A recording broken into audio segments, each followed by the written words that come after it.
Why, hello and welcome everybody. It is Pohx again. So today we're going to go ahead and jump on into some of the new stuff that's going to be coming out in the Ascendancy launch, which I believe is March 4th, March 3rd. You can see it right here on the Path of Exile main forum page. So we're going to go ahead and look at the new utility flasks and some changes that are going to be happening in Ascendancy. And this is really cool because one of the unique things about Path of Exile is actually kind of like the way the flasks work. They're basically, flask is a potion. It's a potion that recharges every time you kill targets, and some of them can literally create an entire build.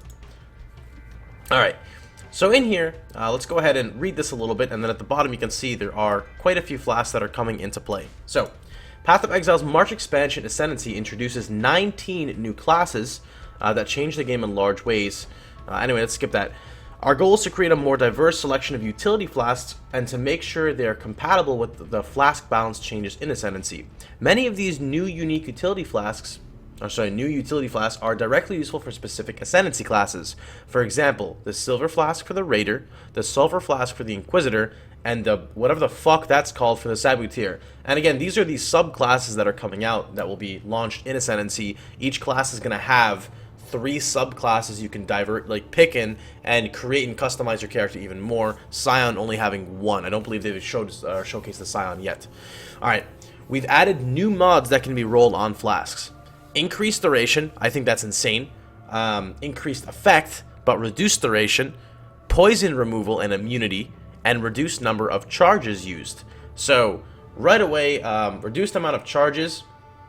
We have to figure out exactly what is a prefix and what's a suffix, I think, is kind of important. But one of the main things I actually want to go into is increased duration is probably one of the best things on here. One of the most annoying things in the game is, you know, having a utility flask that with quality only lasts 4.2 seconds before any modifiers.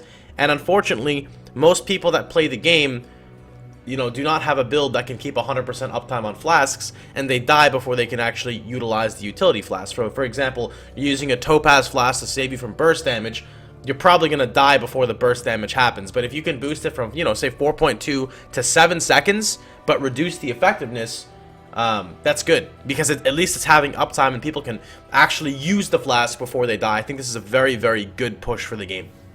Increased effect, reduced duration on utility flasks. I would say this is more, again, for like the experienced players of people who have 100% uptime. They've went, you know, out of their way to get uptime on flasks, and you know, they can do something like this.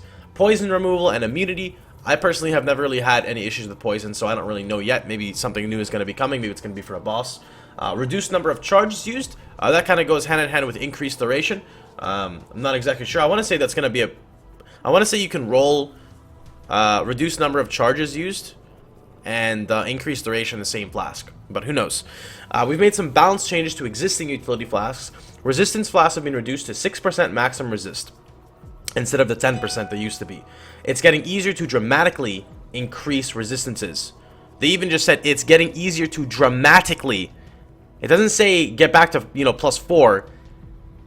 Dramatically increase maximum resistances. So this change is designed to partially counteract the new tools such as the Flask Effect mod and the new Ascendancy options. The Quartz Flask, which is actually one of my favorites that I never use, the Quartz Flask basically allows you to be ethereal and you can run through targets, and that's it. Now it's coming so it provides dodge and spell dodge as well as what it offered before. So now essentially you could roll a Quartz Flask. Again, I don't know 100% what the mods are, but you could roll it for Adrenaline. So you have a movement speed flask that gives you phasing with dodge and spell dodge. That's pretty crazy for a utility flask.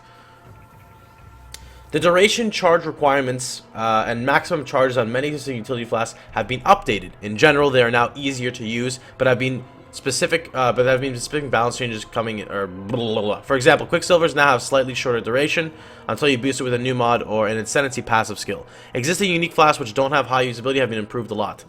So something, for example, like Lion's Roar. Lion's Roar is a flask that you can use once. You click it, and you get, I think it's a granite tied with a crap ton of damage. But it's a one-use flask, and it's kind of shitty because, you know, a granite consuming all your charges takes quite a bit to earn back. So again, this is pushing more towards, you know, really getting to play around with the flasks, and this, I feel, really brings out some of the customization of the game itself. Other than the changes to the unique flasks, these changes affect existing utility flasks that your characters have. No legacy versions are created. And then we've got some new base types. Alright, Basalt Flask grants additional physical damage reduction. I think is very cool. So instead of getting flat armor, right? This is really cool because if you're using something like acrobatics, I'm pretty sure you're not going to get hit by a penalty. So now you could basically use a mitigation flask without getting hit by a penalty if you're running acrobatics. Aquamarine Flask grants additional chance to avoid cold damage and creates chilled ground on use. I think the chilled ground is going to be really sick for something like Cyclone. You know, you don't have to run Arctic Armor, you could run Aquamarine Flask. I'm not saying to run it, but, you know, I'm just giving an example of what you could do. Fuck Flask grants increased evasion and creates smoke clouds on use. I don't know how I feel about that, because we already have the I forget what it's called. I don't even know that's how bad it is. It's the flask that gives you evasion. It's so bad that it shall not be named. Now, they personally say that this goes hand in hand with Saboteur. I don't really know how I feel about that, but it's still something cool to create smoke clouds. Sulfur Flask grants increased damage and creates consecrated ground on use. Silver Flask grants onslaught, and Bismuth Flask grants elemental resistances. Overall, I think this is a really cool change. It's always nice to see some new things being added into the game that everyone is available to use. You know, it's cool when like a GG Legendary unique drops like Skyforth, but, you know, I want people to be able to use all of the things that are coming out. And I think this is really a really good push for the experienced players, you know, the intermediate players, and the new people coming in. One of my biggest issues with the game, and, you know, this may still be the same, but at least they're working on trying to change it, is you go look at a streamer, and, you know, you'll go from streamer to streamer to streamer, and majority of the time, the flask setup is the exact same, alright? So, and at Zeri's Promise, gives you damage on almost any build, alright, that is non-mitigatable, or that is non-reflectable, you know, and then it gives you free leech. It gives you chaos damage based off your physical and your elemental, and allows you to leech as chaos, and gives you chaos resist. Rumi's Concoction, you know, gives you, I think it's block and spell block, on a granite, I believe. I could be wrong. I haven't used Rumi's yet. Taste of Hate is basically a lightning coil in a bottle. It gives, when you click it, I think you get a percentage of your fizz's cold, and mitigates your fizz and turns it into cold while boosting your cold res. You know, again, these are like best in slot things, and it's cool to see best in slot stuff, but at the same time, it's not cool to see an item that's best in, like 3 flasks that are best in slot for like every build. It's a little silly in my opinion. That's just me, you know, maybe I'm looking at this in the wrong way. But I really do like this introduction of, I think, what is it, like six new, non-unique, so just 6 in general, new utility flasks. I think it's a really cool push for the game.